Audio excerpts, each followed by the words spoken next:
Assalamualaikum warahmatullahi wabarakatuh. Alhamdulillahirabbil alamin.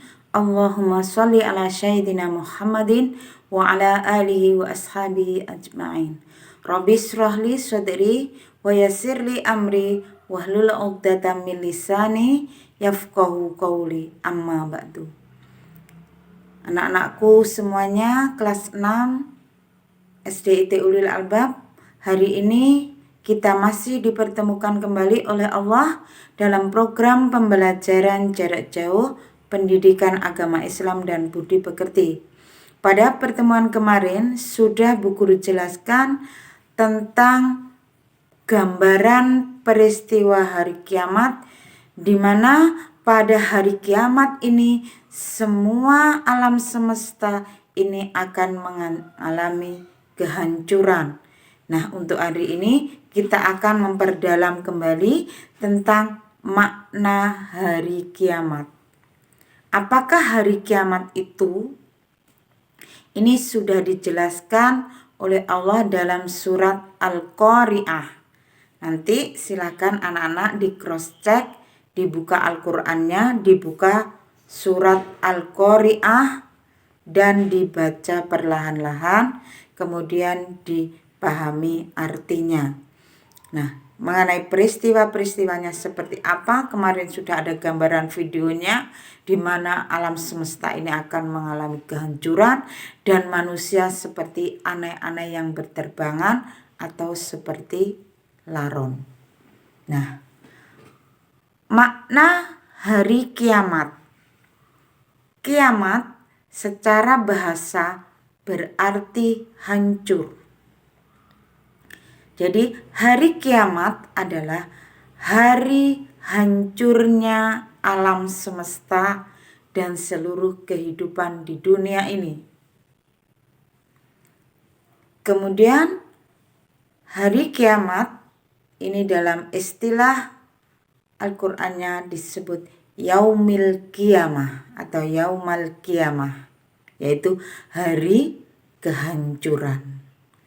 Selain Yaumul Qiyamah, hari kiamat juga sering disebut dengan Yaumul Akhir, yang berarti hari berakhirnya seluruh kehidupan makhluk yang ada di muka bumi dan semesta alam. Nah, jadi secara bahasa kiamat itu sendiri berarti hancur. Nah, untuk mengenal lebih lanjut, kita akan pelajari kembali bahwa macam-macam hari kiamat ini ada dua. Yang pertama adalah kiamat sugro atau yang sering dikenal yang artinya adalah kiamat kecil. Yang termasuk kiamat kecil ini hancurnya alam semesta yang ada di sekitar kita. Misalnya gunung meletus, gempa bumi, tsunami, air bah atau banjir. Kemudian kiamat kecil ini terjadi di mana-mana di muka bumi ini. Dan kiamat yang lebih kecil lagi bisa dijelaskan yaitu kematian. Anak-anak, akhir-akhir ini kita sering menjumpai kematian yang sangat banyak di muka bumi ini. Ada yang disebabkan karena corona. Corona adalah wabah atau penyakit yang bisa menimbulkan kematian ya di sebagian besar umat manusia di muka bumi. Ini adalah salah satu bagian dari kiamat kecil, yaitu kematian. Tapi kematian bukan hal yang perlu ditakuti, tetapi kematian adalah suatu yang pasti datang pada seluruh makhluk yang ada di muka bumi. Dalam suatu dikisahkan, dijelaskan bahwa kullu nafsin dha'iqatul maut. Semua yang berjiwa, bernafas pasti akan mengalami mati. Jadi mati bukan karena sebab penyakit, mati bukan karena kecelakaan, mati bukan karena bencana, tapi kematian atau ajal itu terjadi karena memang waktunya sudah tiba. Dan kalau ajal sudah menjemput, maka tidak satupun makhluk di muka bumi ini yang bisa mengundurkan waktunya ataupun meminta dimajukan waktunya. Saat ini kita perlu bersyukur karena masih diberi kesempatan oleh Allah untuk bisa bernafas, untuk bisa menghirup udara segar dan melaksanakan kehidupan di muka bumi ini. Karena itu Bu Guru mengajak, sebelum datangnya maut, sebelum datangnya ajal, kita sebaiknya mempersiapkan diri dengan lebih taat kepada Allah sebelum kiamat itu datang. Yaitu yang dimaksud kiamat di sini adalah kiamat kecil, yaitu datangnya kematian. Nah, anak-anakku kelas 6 yang Bu Guru sayangi, selanjutnya yang kedua adalah kiamat kubro. Kiamat kubro itu adalah kiamat besar. Kiamat kubro ini adalah hancurnya alam semesta beserta isinya. Matahari, bumi, dan planet-planet isinya sudah tidak berjalan pada porosnya, sudah tidak beredar di garis edarnya. Mereka saling bertabrakan. Bumi bertabrakan dengan planet-planet, galaksi, batu-batu angkasa, semuanya jatuh ke muka bumi. Inilah yang dinamakan kiamat kubro. Dan ini terjadi setelah malaikat Israfil meniupkan sangkakala yang pertama. Ketika ditiup sangkakala yang pertama, maka seluruh kehidupan di alam semesta ini akan hancur.